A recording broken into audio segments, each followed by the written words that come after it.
Director International at MPW. Everyone is very welcome to our Getting Into series that we've been having for the last 6 weeks. Actually, this is the last in the series, sadly, but we will be having some more webinars over the next month or so. So please do look out for those. We've had some great sessions in the last few weeks. We've had Getting Into Oxbridge, Getting Into Engineering, Getting Into Psychology, Getting Into Art and Design.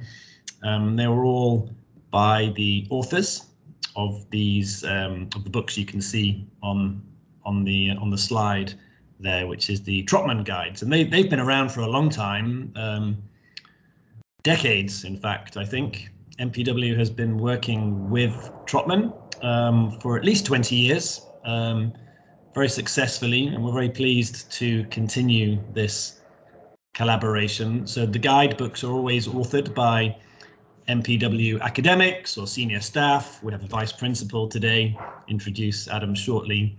And they're not only for MPW in our schools, they are all around the UK, definitely in other schools and sixth form colleges and libraries, in many countries around the world as well. Actually, the British Council offices in a lot of countries have these guidebooks for students to come in and have a look to find out more information about their subject of choice for their university and their careers afterwards. So yeah, very pleased that today, in the last of this series, we have the author of Getting Into Medicine, Getting Into Medical School, Adam Cross, and he's the Vice Principal of MPW Birmingham, as well as the author of the publication. So we will have a bit of time after Adam's presentation for a Q&A. So if you do have any questions throughout the presentation, please do put that into the chat box. And all of these sessions, actually including today's, will be on the MPW YouTube channel, and I'll pop that into the chat box as well during the presentation, so you can have a look at what other webinars we have. Just in time, I always say please put yourself on mute throughout the presentation. I will be the policeman during the webinar, so I will mute people. I'll do that now whilst I'm handing over to you, Adam. Is that all right? 其實又唔使嘥，不過你早啲好啲啫嘛。Just let me mute. Okay, we're good. Adam, I think we're ready for you. Thanks, Steve. Thanks for the introduction, and good morning, afternoon, evening to you all, in whatever time zone you are across the world. My name's Adam. I am the Senior Vice Principal at MPW Birmingham, and I'm the author of Getting Into Medical School. And what I'm going to do with you this morning is take you through the basics of getting into medicine. Now, each of the sections that we're going to talk about this morning really warrant a separate webinar on its own. There's lots and lots of detail. The process for applying to medical school successfully is a very, very intricate one. There are many steps, many hurdles along the way that students have to navigate to be successful. So I'm going to give you a flavour of each of those steps, just to raise your general awareness of these and give you some tips and some sort of extra thoughts for how you can sort of develop your knowledge and understanding of these areas, so that you can advise students appropriately. I work on the ground at MPW Birmingham, so my role has many different aspects, but on a year-to-year basis, I meet with all of our university applicants that are interested in medicine and in other areas as well, and dentistry and veterinary science and all of these things. And I talk to universities sort of week in, week out, to get a feel for what's going on and the things that they're looking for. So I don't sit in an office away from all of this. Really, I'm, you know, battle hardened by the ups and downs of sort of getting into medical school and the process. And I'm going to share some of my experience and my expertise with you this morning.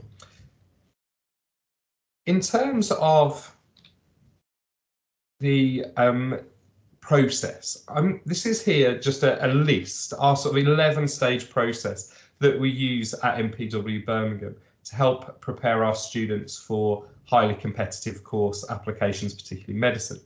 Now, I'm going to use some of these as the sort of the foundation for what I'm going to talk about this morning. So I'm going to pick on some of these key things to give you an idea of what we do, particularly at MPW, but generally what happens as well. So that's the framework for our session this morning. As Steve said, please feel free to drop any questions in the chat, and we'll sort of take those at the end, and hopefully I can answer your questions and give you an idea, a better idea of any areas that you're not sure about.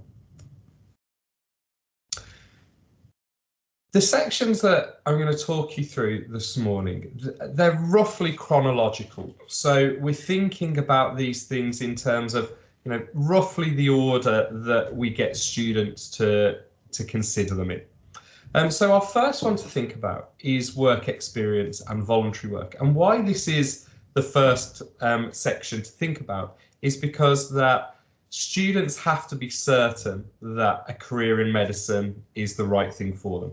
So there are lots of students that think, yeah, I'd like to go into medicine. I like the sound of that. Maybe they've watched programs on the TV like Grey's Anatomy, and they feel that it's a really sort of exciting sort of career. We have to really make sure, though, that before we start the application process, that they are absolutely certain that this is right for them.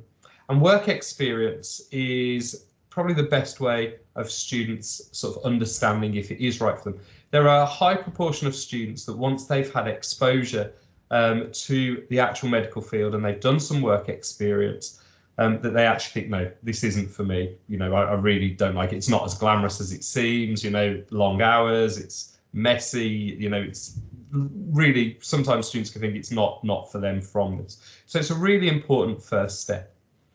Coupled with this, in terms of medical work experience, is the idea of voluntary work. And we'll talk about this as we go through, but these sort of go hand in hand in terms of the preparation process. Now, the advice for conducting work experience and voluntary work is to start as early as possible. So as soon as a student gets an idea that they are interested in work experience, that's when they need to start, interest in medicine, that's when they need to start work experience. So straight away, as soon as they think about it, it's about encouraging them to get exposure. The broader their work experience profile and the longer the period that they've done it over, it shows the admissions teams at universities, at medical schools, that a student really means business, that they're really dedicated to following this pathway. So it's really, really, you know, worthwhile doing this. It can really push an application forward. Any experience is valuable. So this could be, you know, a half-an-hour chat with a GP, a general practitioner, for example. That counts as work experience. And at the other end, you know, sometimes students go off on, you know, a 4-week-long international sort of experience where they go and help in a hospital abroad. You know, from one extreme to the other and everything in between, it's all valuable. Students do sometimes get hung up on these very big, exciting international projects. Then by no means a prerequisite. You know, everything can be really small scale if it needs to be, but it's about getting exposure to the world of medicine and trying to understand if it's right for them. Obviously, we've had, you know, a troubled couple of years with the pandemic, and this has had a real impact on work experience and what students have been able to access. So over the pandemic, hospitals and doctors' surgeries have pretty much said no to having students there for work experience. Now, this hasn't gone unnoticed by the medical schools. So the medical schools have tailored their guidance for, you know, I'd say the next few years at least, to say that actually things like online work experience is also relevant and it also counts. And what we've seen is, as a result of this, the standard of online work experience has risen very, very quickly. So there are a number of universities, a number of medical schools, a number of third-party providers that offer very, very good online work experience. And this tends to happen across a number of sessions, across a number of weeks, and ends up with a sort of formal certificate of, showing that a student has attended and participated. These things count. And if we're thinking about easy wins for students that are a few years away from applying, actually online work experience is a really good place to start for your sort of 14, 15-year-olds. And then as they get older, as they get beyond 16, online experience, can come alongside that and help out as well. A very common question I get asked by international students is, does it have to be done in the UK? Now, UK-based work experience is very, very useful, but again, it's by no means a prerequisite. So any work experience in the medical field at home or abroad is going to be vital. It's going to be valuable. Frequency is important. So if a student has accumulated work experience and it's all been done in the summer before they apply to study medicine, then that's not as strong as someone that has had little bits of work experience going on for a much longer period of time, a couple of years at least, maybe. And this just shows the long-term commitment to studying medicine. It means that it's not just a flash in the pan. It's not just something that has sort of, a student has dreamt about overnight and they've suddenly decided. It shows that long-term commitment. But obviously there are students that do come to realise that it's what they want to do sort of pretty late in the day. So that's fine. It's not the end of the world if a student hasn't got it over a long period of time. But obviously, if that's possible, it's much better. One of the key terms that we use throughout the medical application is reflection.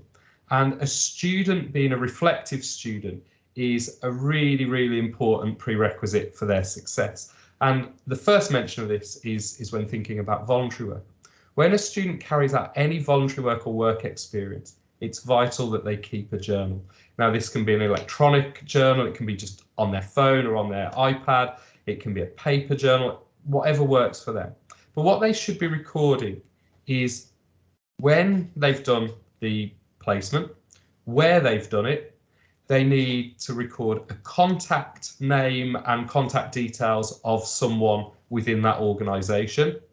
And then they need to record, things that they see, things that they hear, things that they've done, so that they've got this sort of brief overview of their experiences. Now, the first thing there, why do they need the contact details? Well, contact details are commonly now asked for by universities. So when a student fills out a form saying what work experience they've done, it usually says, can you put a reference down there? Can you put a name and a contact number or email for a person we can contact there?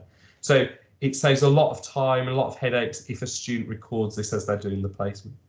But it's really about the thoughts, feelings that they have, the things that they see on placements. That's the things to record because it sort of echoes through the rest of the application process. Like I said at the beginning, what sorts of placements are best? Anything. Anything is useful. Obviously, things that are directly medically related come top of the list. But anything generally in the world of medicine and the medical sciences is useful. And also anything that's based around working with people, vulnerable people, ill people. So in the UK, it's very, very easy to get work experience in care homes for elderly people. That counts as sort of work experience and voluntary work because you're working with vulnerable individuals. There is a healthcare element sort of based in those settings. So, it doesn't have to just be in a hospital. It can be in a range of different environments like that. Moving on then, the next thing that I want to talk about, this is a sort of an MPW specific thing that we do. We have a medical society, and this is in common with some schools and colleges around the country as well. But the reason that we run a medical society for our prospective medics is to sort of develop their wider understanding of the world of medicine. So we have MedSoc running sort of weekly in our enrichment time, and it's something that we take the opportunity to broaden the horizons of our students beyond the specification that they study at A-level for biology and chemistry, for example. So some of the things that we do. We think about these wider issues, relevant things in the world of medicine. So here are just some front pages from some of our sessions that we've run recently. We talk about medical ethics, and we look at ethical scenarios to develop a student's understanding of the sort of the world of ethics. Last week we looked at the idea of the process of drug discovery and drug trials, and there was a link here to medical ethics as well, but we were thinking about the multi-stage process for a drug getting to market. My colleague James did a session on the Hippocratic Oath recently, and so on and so forth. But all of these things, they help our students to understand, you know, the world of medicine at large. One of the most important sessions that we do with our international students in particular is about the NHS.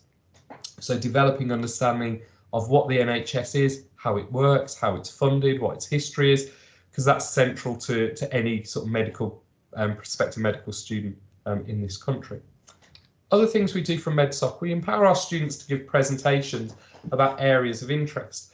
And what this means is it forces them to take an interest in what's going on in the world of medicine. And then presenting it back to the group develops their presentation skills, it develops their confidence, which is sort of indirectly a way of developing their confidence for performing an interview, but really just gets them thinking, you know, what am I interested in? You know, what things in the news have I seen that I really enjoy looking at? We also have guest speakers. Again, this has been curtailed somewhat by COVID over the past couple of years, but we have guest speakers coming in to talk to our students. So this is Dr. Josh, who we work closely with, who came in to give us a presentation about life as a junior doctor. And again, just to try and develop the understanding of our prospective medics.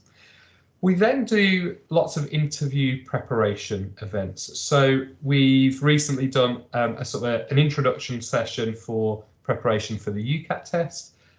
We've done some mock multiple mini interview preparation as well. Again, just trying to build the skills of our prospective medics in the long term for when these things hopefully come up. We run trips to relevant events, usually at local universities. This might be a sort of a relevant lecture or a careers presentation. And we've got other things that go on. MedSoc is driven by our students as well. So if our students have a particular idea, they tell us about it and we let them run with it. So, you know, that could be about relevant topics that they, you know, someone might come to us and say, well, I read this thing in the news about cancer treatment. Can we do a session on that? And so, you know, we get led in the direction that's relevant to the students as well. Students that don't have access to a sort of a medical society type thing, you know, they have to work a lot harder to really, you know, get their head into the game on you know the relevant things. So it's something that they have to think about. Some of the slides that I'll talk about, you know, help to fill those gaps and sort of cross over with that as well. The next thing in the process is careful research about universities and about medical schools. And the reason for doing this is that students, they can sometimes struggle to understand that medical schools are very, very different to each other, just within one country. So if we think about Birmingham University, so we've got a picture of the beautiful Birmingham University, Chancellor's Court, just 5 minutes down the road from MPW Birmingham. Birmingham University Medical School has a very, very different setup to, say, for example, the University of Bristol Medical School. The universities are different, the courses differ, the things that they've placed certain emphasis on, it differs, the entry requirements can differ, the interview process can differ. All of these things can be very, very different. And students can sometimes just think that the landscape of medical schools is exactly the same and all the same in the UK. And the problem is that students can then have a little bit of a shock when they realise that's not the case.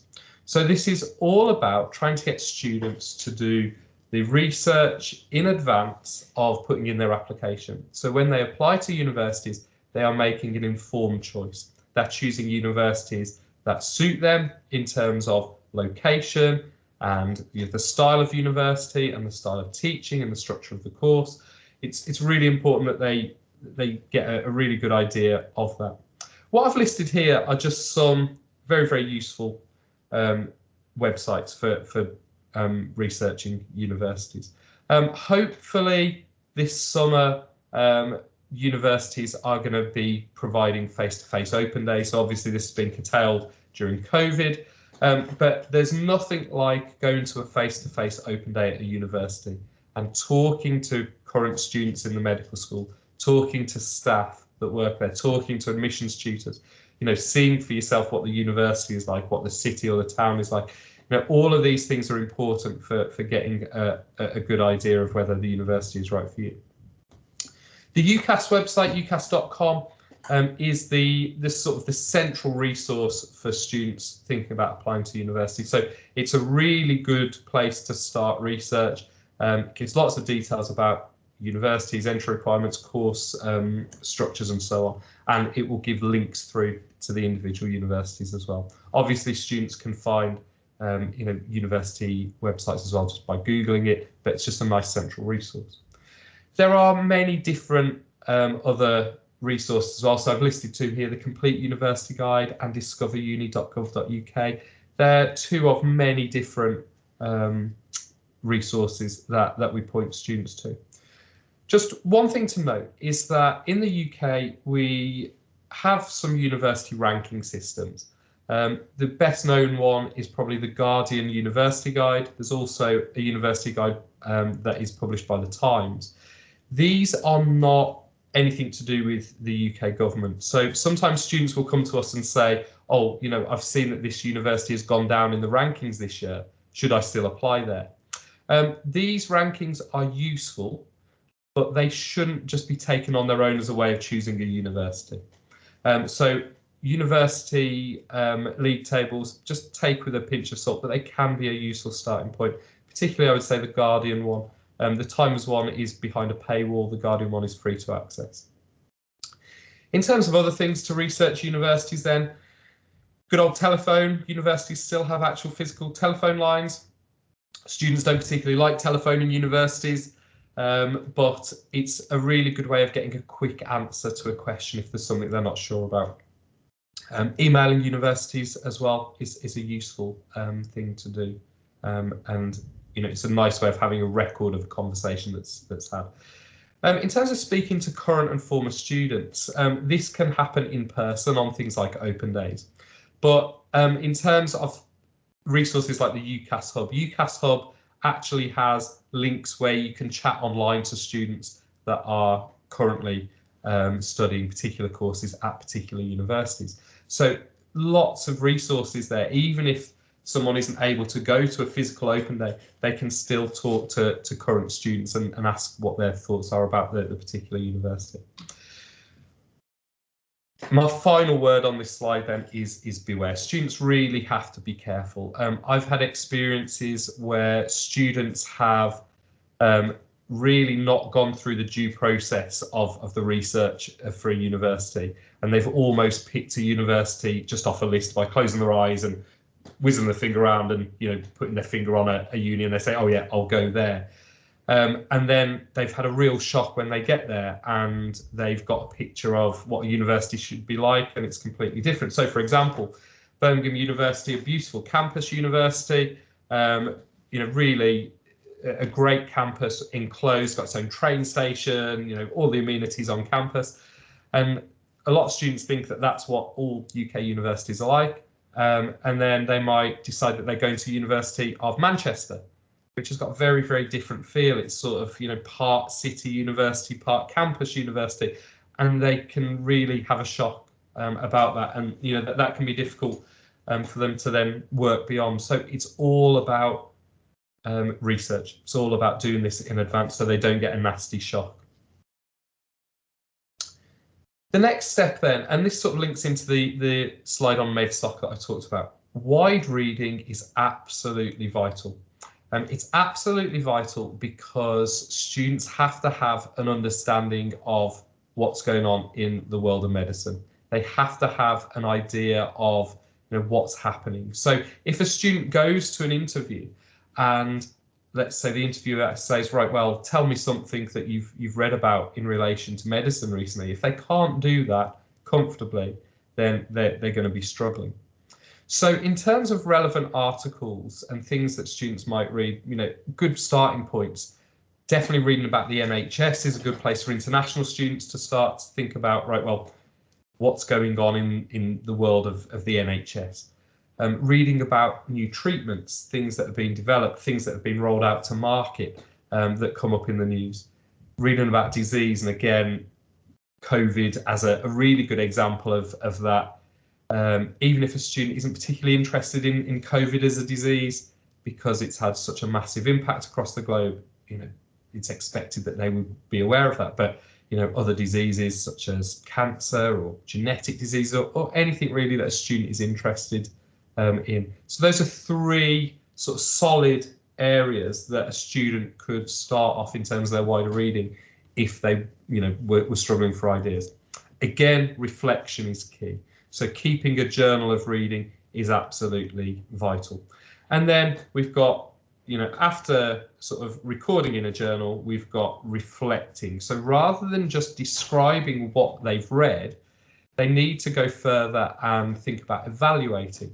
So for example, let's say with a new treatment, let's say a student has read some information about a new cancer treatment that has just been developed.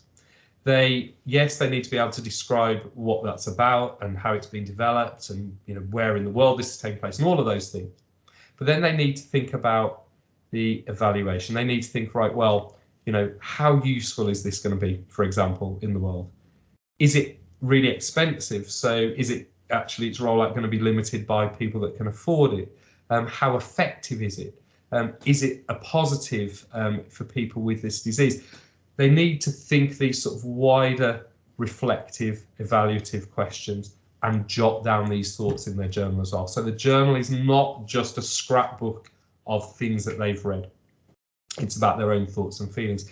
And when students do this on a longer term, what they do is they develop these sort of ideas of threads linking things together. So with reading enough, having enough exposure to this, a student can make links about different areas of medicine and start to pull them together. And that's a really, really vital skill. It's a really high level skill that is useful when it comes to interview. Even if a student isn't asked to interview specifically for something they've read about, just being well informed about these things really shines through when a student is being interviewed, even if it is just they're not asked explicitly about this.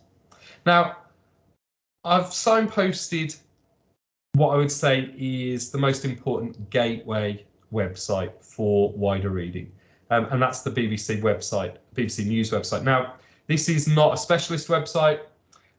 Is it without any bias? No.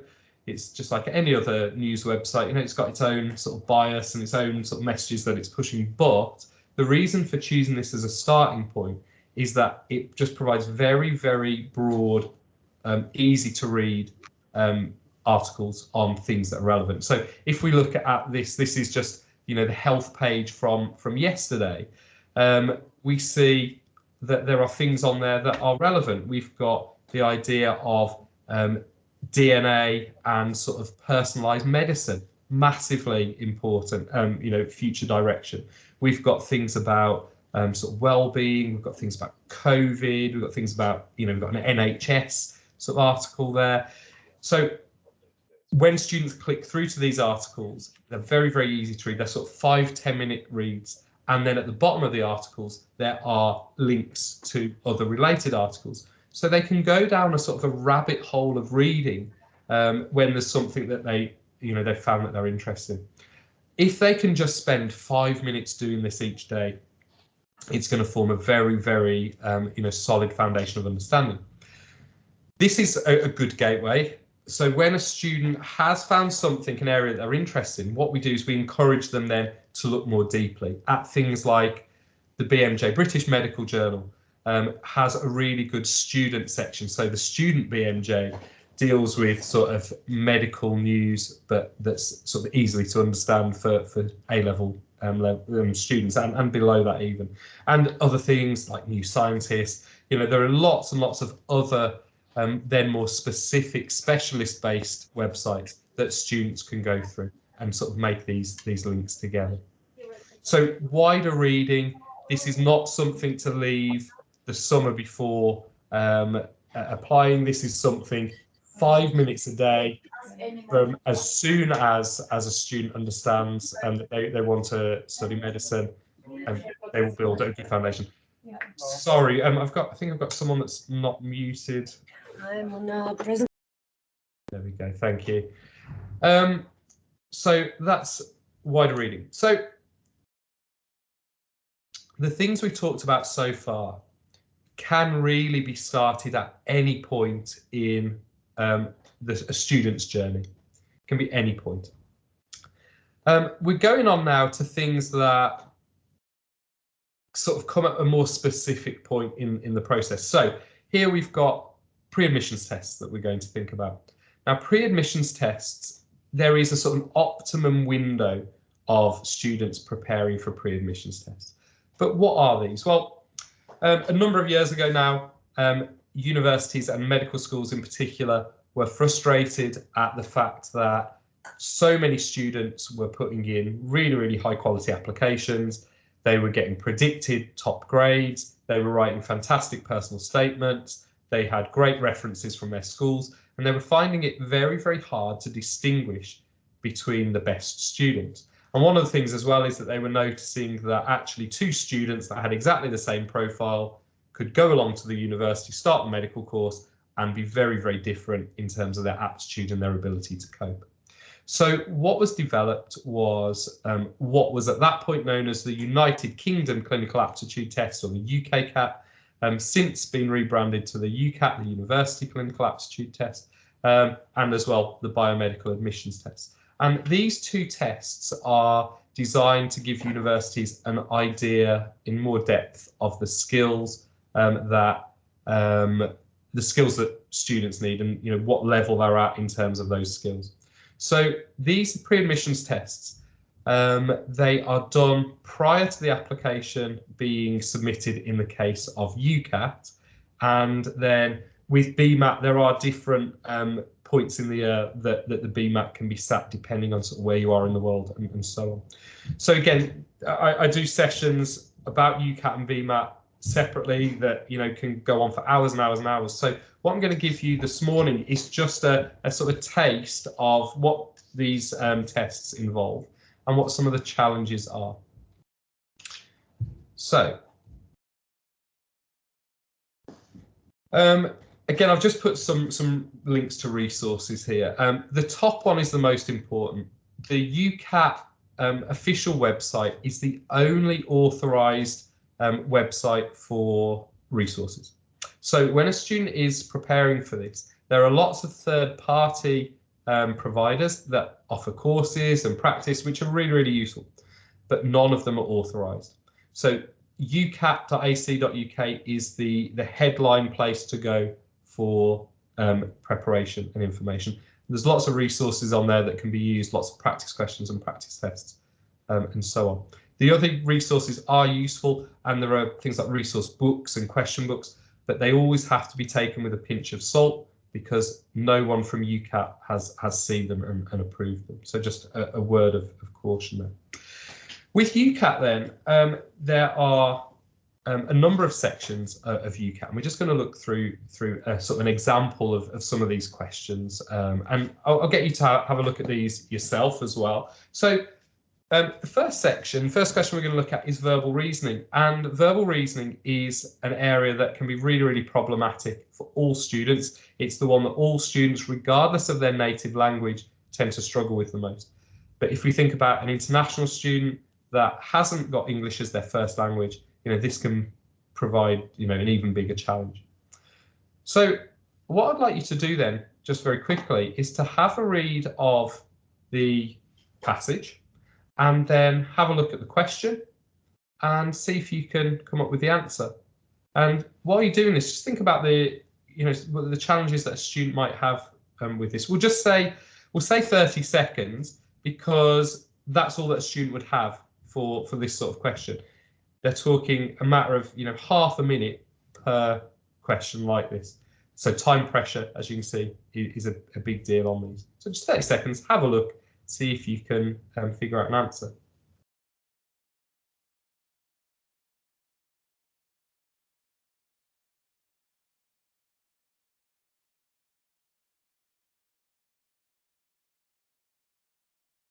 Yeah, we looked for the right. I asked it. Okay, so just in the interest of time, things that you will spot about this type of thing, it's not straightforward comprehension. So the question being asked here, you won't find the exact wording in the passage. So it's more complex comprehension. This is about inference. It's about what can be inferred from a passage. Now, inference is a tough skill. It's a tough skill, and it's one that all students will struggle with. So this is something that needs long-term practice. The answer to this one is A. And so you can see this sort of, you've got the idea in the sort of the second half of the paragraph here, this idea about different things seeming to have a purpose. This is the answer that fits best to this. The thing that students struggle with on all sections of the UCAT is ambiguity. So the test writers build in ambiguity to the questions. So whereas students are used to knowing whether an answer is right or wrong, they sort of have to rewire their brains a little bit on this, that these answers will be ambiguous. There could be a couple of answers that they could argue is the right one. They have to go for the most correct one. So that's verbal reasoning. Moving on then, decision making. So the next section in UCAT is decision making, and this is the idea of sort of logical deduction and inference again. So here we've got some information given, like a typical sort of logic problem that you get in a puzzle book. It gives you these sort of logical steps, these piece of information, and you have to work out, in this case, which one of these statements is true from the order that you've worked out. Now, we are running short of time, so in the interest of time and leaving enough time for questions, I will just signpost the correct answer here. So this is answer A, but again, there's inference here and there's ambiguity. When we get to the next section, quantitative reasoning, this is math skills. This is the one that students tend to be happiest with. This is the one that students tend to score best on, because really you are getting rid of that ambiguity. So typical sort of question here, we've got some information, we've got a table of data, and we've got some basic math skills to do, and here the answer is B. The next section then, and the last of what we call the cognitive sections, is abstract reasoning. So this is about patterns with sort of shapes. So here, one type of question that we've got, and there are a couple of different question types on this section. We've got two sets of shapes, and in each of these sets, there's something that links all of those boxes together. There's certain rules that link them together, and this could be to do with the location, the position in the box. It could be to do with the number of shapes, or how many times they overlap, or what they're touching, or it can be any combination of these things. What a student then has to do, they're given what's known as a test shape. This is the question, and they have to fit this in to the box that it matches and the set that it matches. So here we've got a test shape, and again in this case, this is the answer, just for your knowledge, is C. Now, like I say, we haven't got time to go through the reasoning of these today. I do lots and lots of sessions on this where we pick these things apart, and I'll be honest with you, they are tough, these questions. We've got sort of highly qualified sort of teaching staff who will struggle to do some of these questions. So that just gives you an idea of the the level of challenge and complexity with this, and that level of difficulty. It's part of the test. Students are meant to go in and struggle with this. It's to see how they cope with pressure. The last section then, this is not a cognitive section. This is more about skills, about people skills and situational judgement. So this is where things like work experience and voluntary work and reflections on those things, can really, really help a student. So here we've got a scenario that a student is given. This is about, dental students. So they don't have to be directly medically based. They could be generally clinically based, but they could also have nothing to do with medicine, dentistry, and so on. This particular question is asking a student to judge how appropriate a particular course of action is. So in this case, this is saying, how appropriate is for this particular person to take no action about this scenario. And in this case, we can see we've got different levels of appropriateness: very appropriate, appropriate but not ideal, inappropriate but not awful, and very inappropriate. So it's testing these sort of broader skills outside of academic ability. Students come out of UCAT feeling really quite bruised. It's a long test, it's tough, it's done all on screen, so they're staring at a computer screen for the entirety of the test, and it's not done in schools or colleges, it's done in an external test centre. The students do get their results straight away though with UKCAT. Now, when we look at BMAT, the biomedical admissions test, this is a very different picture. A lot of the things that are being tested are similar, but this is done in school or college. So it's not done at an external test centre. Until COVID hit, this was done on paper, but since that point, they've now moved to an on-screen format for BMAT. Now, BMAT comes in 3 sections.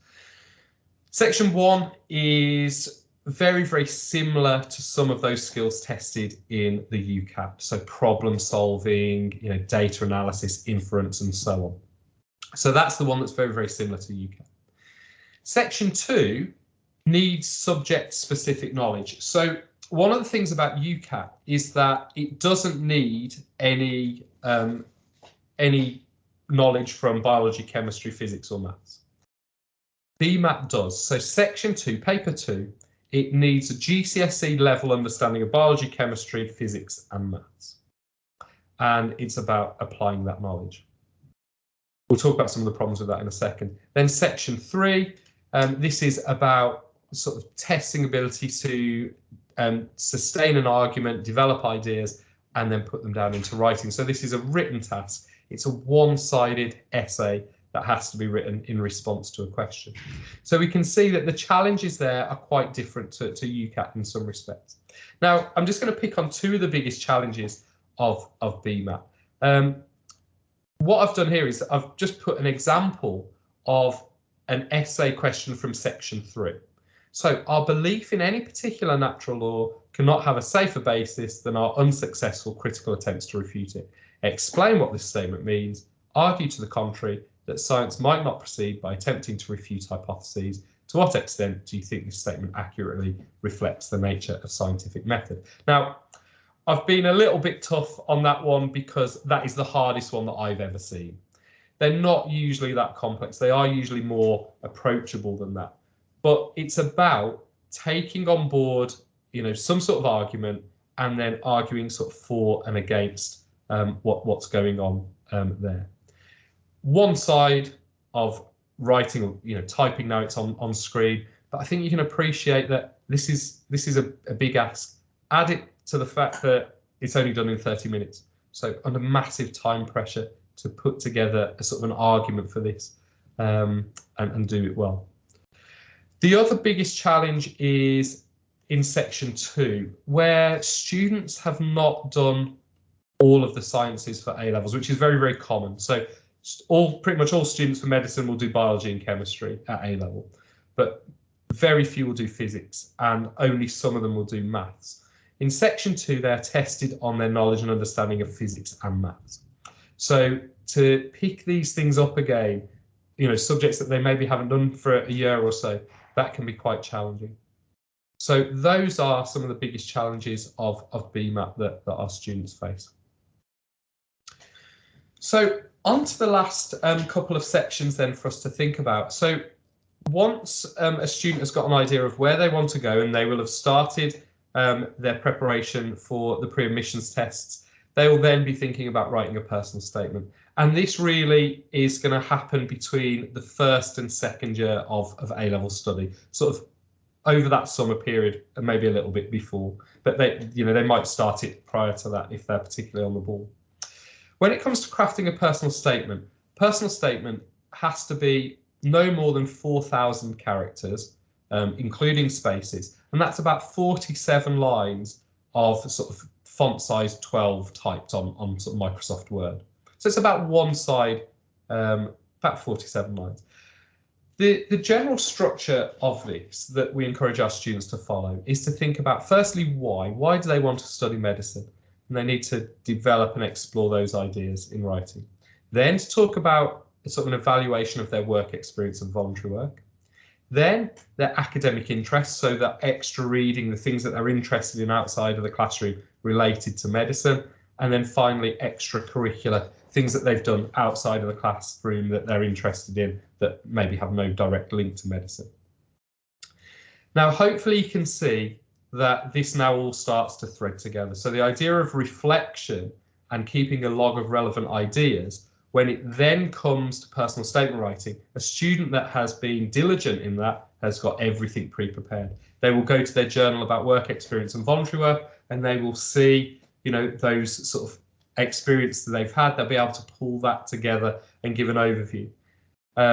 Students that have kept a log of their extra reading will have a very, very clear paragraph to write about their academic interests. So with the work done in advance, this is, you know, extremely sort of straightforward to put together. It's not easy. You know, students do struggle to get going, but where they've done the sort of the work in advance, then you know, it's a lot easier. At MPW, what we do then is, once we've given students the tools to write a sort of a first attempt at personal statement, we get them to then get feedback from their personal tutor, that's their pastoral tutor, or from other sort of experts on our team. And we then have this sort of rolling feedback mechanism. So a student will give me a first statement, and I will then look at it, I will put some annotations on it, I will give them a copy back with suggestions of what they then need to do.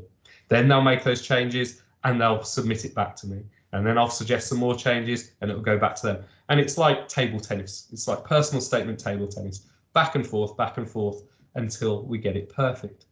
Now, for a medic, it's not unusual that we might see 10 to 20 drafts of a personal statement going backwards and forwards.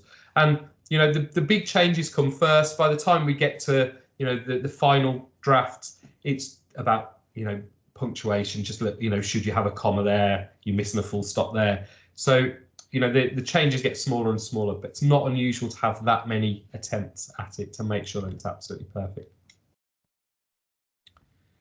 Once the application has been submitted, then it's screened by the university, by the admissions tutors, and if it hits their threshold, they will invite a student for interview. Now, again, the world of medical interviews has been turned upside down by COVID. So pre-COVID, all universities would interview face-to-face.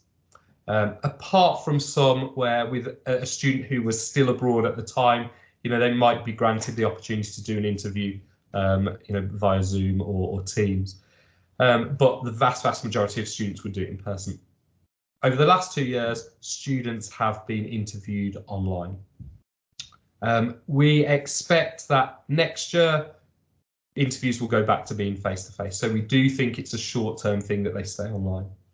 Now, there's two types of interview that students can face. A panel interview, which the picture there, you know, think of, you know, TV shows like The Apprentice. You know, you go in, you sit down in front of a panel of people, they ask you questions and you reply. That's the sort of the traditional style interview. Panel interviews are still used by some universities, but increasingly they have been phased out in favour of the multiple mini interview.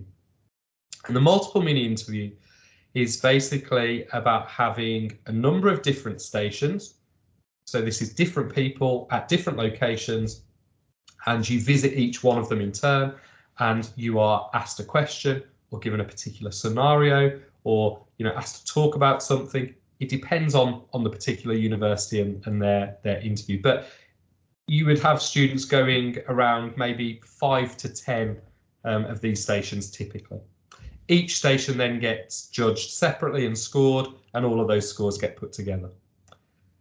So with panels, scoring still happens, but it's the panel of individuals that you're speaking to. They will ask all of those questions and they will score all of them. Now, the reason for multiple mini interviews is, again, it improves the judgment making about whether a student's capable of dealing with the course. So it gives a much more accurate picture of a student than a panel interview does. Now, with both types of interview, it's not possible you can't prepare for everything, but practicing for these interviews is key, like it would be for a job interview. It's not a good idea to go without any preparation. Now, in terms of preparing, I've just put some points down here. So general preparation tasks first, and then just some things that we do at MPW to help our students. So preparing for interview, things we talked about, going back to your experiences, reflect on your work experience and your voluntary work and your wider reading. Go back and look at your personal statement. Increase your exposure to English. I'll talk about that as my last slide. And learn about medical ethics. Get an idea of medical ethics, because commonly in medical interviews, you have ethical scenarios that you have to respond to. What we do at MPW then is we have lots and lots of interview practice that goes on in addition to these things that we've talked about. So we have mock interviews. So we run mock interviews for our students that are having interviews, and this can be done over a number of sessions to really give them a feel for what it's like to be at an interview and to understand, the sort of questions that are likely to be asked. Our MedSoc sessions, as we've said, we have interview prep sessions there. One of the things that is really, really useful for our students is we do run a complete mock MMI for our prospective medics once a year.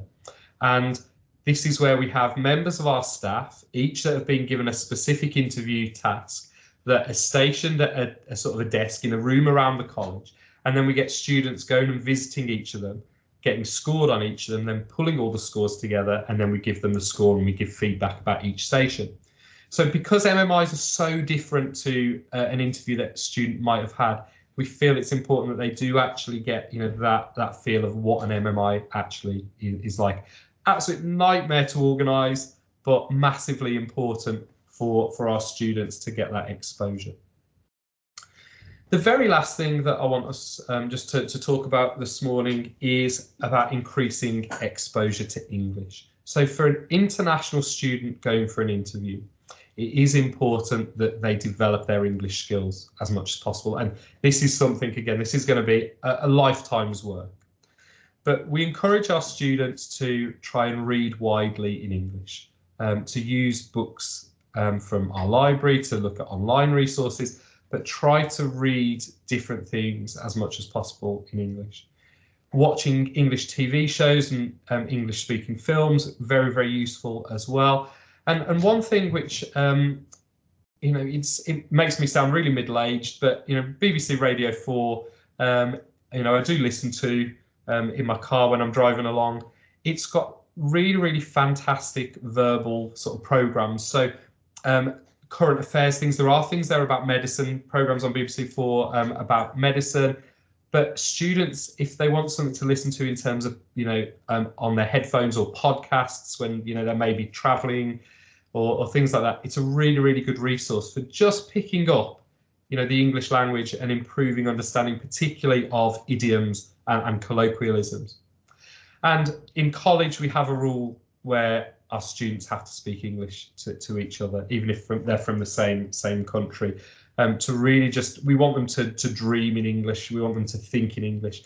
All of these things are massively important, particularly for when a student goes to interview and they have to perform to the same level of English as is expected of domestic students. So that is my quick run through. It's a sort of a medical applications 101, medical preparations 101. Like I said at the beginning, each of these things we've talked about could warrant, a whole series of webinars on their own. But hopefully that's just given you a little bit of an insight into the, the many hurdles that need to be jumped and some of the tips and tricks that we can help our students with. Right, so if you have any questions after the session, on screen is the international team's email address, so please touch base with them. But we've got just a little bit of time now for questions. So are there any questions that you'd like to ask me? Thanks, Adam. That was so good, so interesting. Like lots of key insights. I'm sure the people on this webinar, found that very useful. There is a question from Medina actually about students who want to pursue a journey in medicine for medical school, but maths is not as strong as it should be. What advice would you give those students? I mean, it's a really good question. You know, back in the days when I was doing my A levels, it was really seen that you needed to do A level maths for getting into medicine, and possibly physics as well. That's not the case anymore. So there's no prerequisite for maths as a third or fourth A level subject, and the same for physics. So if a student doesn't feel that they're good enough to do A level maths and get a good grade, there's no need for that. They have to have a certain level of maths though for example, A-level biology and chemistry. The maths content in those subjects has increased, in recent years. So there needs to be a good, solid understanding of GCSE level maths. So I would say if a student really is really bad at maths, it might not be the thing for them. If they are solid at maths but just not spectacular and they don't think they could cope with A-level maths, that doesn't need to put them off. It's really about common sense everyday maths. That's the skills that are important. It's not about mastering calculus and trigonometry. It's about can you do simple calculations well in your head, percentages, ratios, sort of medical based things. Great, thank you very much. Another question from James about the advice that you'd give to a student who does not receive an offer for medicine at undergrad level, but still has that dream, still wants to pursue a career as a doctor or a medic. Yeah, it's another great question. I mean, again, because of COVID, what we've got in the UK at the moment is a short-term overhang of students from the last 2 years. So a little bit of pent-up demand in the system because of the pressure on places over the last 2 years. That's something that will pretty much be eased from next year. But it means that there are students, capable students that have got good grades that, have maybe not been successful first time round. The advice is that actually when we talk to doctors and when we talk to universities, there is a really big proportion of medical students that don't get in the first time. So it's not an unusual thing. Sometimes students can feel that they're sort of on their own and that they're the only one that maybe, if they start a medical course when they're a few years older, they're going to stick out like a sore thumb. But it's not the case. There are many students that take a number of attempts to get in. For example, when I was talking about MedSoc, talking about the one of the doctors that we work with that comes and talks to our students, he took a really sort of different route. He wasn't successful applying when he did his A levels. He then applied again the year after and he wasn't successful. Then he got a job as a healthcare assistant, and it was only on his third time of applying that he was successful. So it's one of those things that if someone is really set on medicine, they shouldn't be put off by not being successful the first time round. The other option is that they could go and study a first degree in something related, maybe biomedical science. So a good example there is Queen Mary, University of London, for example. They run an undergraduate biomed degree course, but it's specifically targeted at students that once they graduate want to move forward into medicine or dentistry. So there are courses there where things are just a little bit tailored to students doing a first degree and then applying as a graduate. But it's a never give up. If the vocation is calling to someone, they need to keep trying, because it's really not unusual to have a knockback, that first time. Great, thank you. And let's have our last question, and then we'll finish. This question is from Natalia about conversion courses. So are there any conversion courses in particular for overseas students if they've started their course in another country what are their options? Do they need to go back to the start, right at the beginning of a UK course, or is there something they can do in the UK?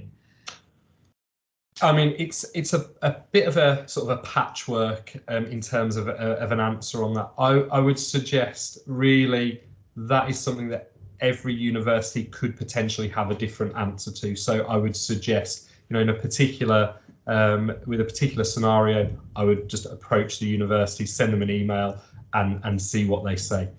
From experience, I would say that students in that position, it usually tends to be a message of start from the beginning. Now, it depends on what point in the course they're at, but certainly I've never known much in terms of sort of give from universities on that point. They do usually tend to like students to do the whole course there, even if they have already started somewhere else. But like I say, that's a general answer. There might be some universities that do have a different approach on it. Again, particularly where, you know, international student numbers have been hit over the past couple of years because of COVID. So you might get where you've got a couple of universities that are just looking to attract some more international students, maybe for financial reasons. They might have a little bit of give, but I'd say as a general rule, I wouldn't expect too much from that. Great, thanks so much, Adam. That's the end of our hour, so I suggest we finish there. But as Adam said, yeah, do send through any questions. The email address is also in the chat box, international@mpw.ac.uk. And it was a great pleasure to have you with us today, Adam. Thank you very much. Thank you, Steve. Yeah, and thank you to everyone joining us today. And this will be available on our MPW YouTube channel to view at your pleasure. Have a great day, everyone. All the best. Thanks, everyone. Bye-bye. Bye.